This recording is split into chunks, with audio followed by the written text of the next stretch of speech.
What's up, everyone? This is Katie's Train Station 30 here, and I'm here with Adam, and he's actually working on two of my new models that I just got. Yeah, we got two MTH Premier GE ES44s. Both of these are 2013 production models. Both have the same cab number. These are equipped with Protosound 3, of course, being 2013 production. And what I'm simply doing is, well, I'm buttoning up this engine now. I gotta wait for the glue to dry on this post, but pulled them apart so then I can rebuild the smoke units, replace the wicks. It's a good thing I did because these wicks are not exactly in the best shape. And the smoke units work great now. They actually work better than I think they ever have. The only issue we ran into, which is really not so much an issue that is a problem, but when we were getting these, we had both forgotten that the DCS command remote doesn't work on these two. Yeah. It can only work on the 2014. Well, yeah, and the reason why is, in fact, it even states in the manual, and I can't believe I forgot about this considering I work on MTH models. MTH models that have Protosound 3 that were made in 2014 or later have the capability of running via the remote commander.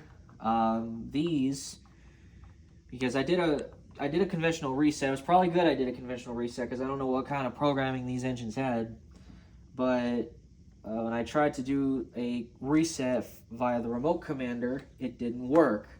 And that's when finally I took a close look at the cab numbers. I'm like, these engines were made in 2013, so yeah, they're not going to work.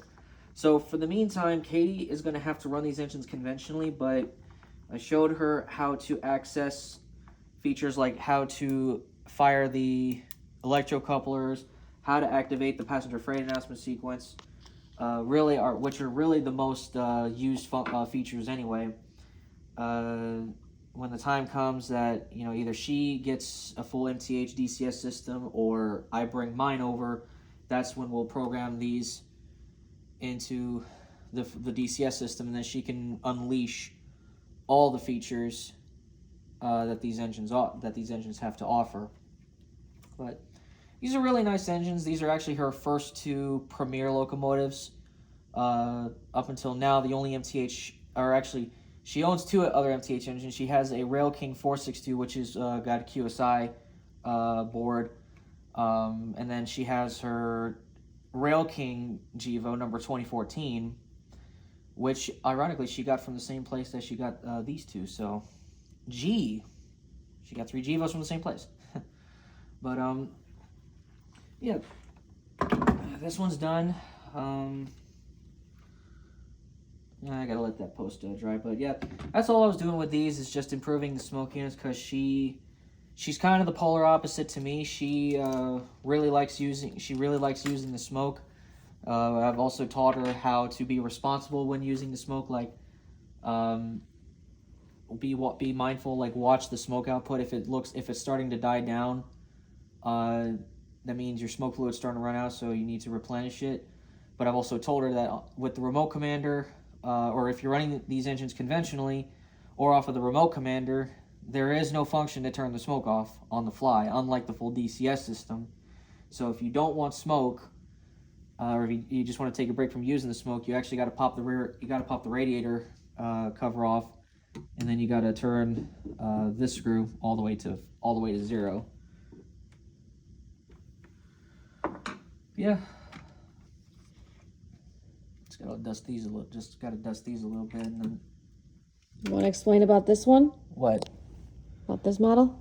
I mean, it's kind of like that one. The schemes. This is.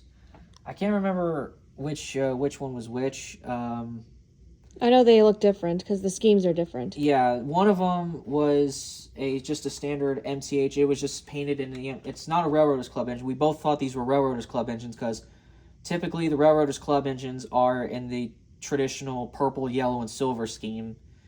But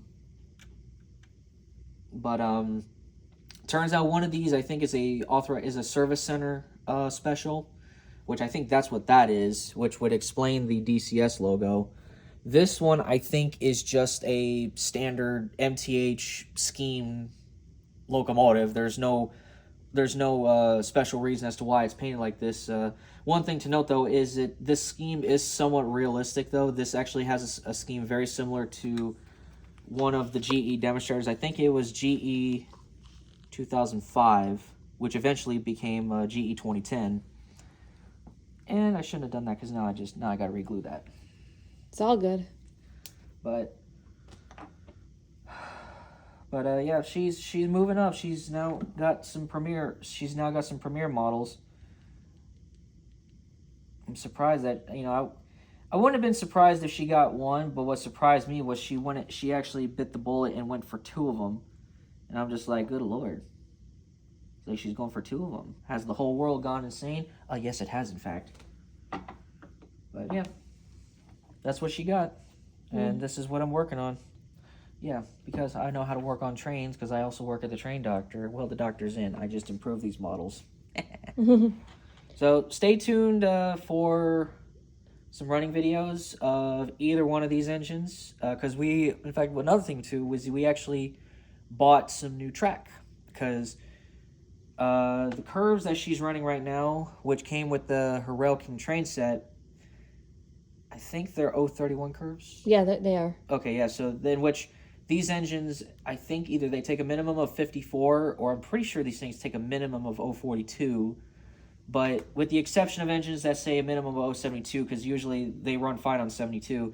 Usually on engines below that, if it's set, I usually will go a step higher for the minimum recommended radius. So like if these engines say 042, I'm like, oh no, I'm gonna go with 054. So then they're not overhanging, they're not binding. If an engine says 054 is the minimum recommended radius, I'll probably fudge and just use 54, but then I will usually go with either 060 or 072. But 054 will probably do these engines a good favor because they're not going to be straining the drivetrains. So that's going to be the next project, is getting those curves cleaned up and then figuring out the new track plan for the Ohio and Carpet Central. Exactly. So stay tuned. So stay tuned for some running videos. Be patient, you heathens. I'll catch you later. I'll see you all later, guys. Have a good one.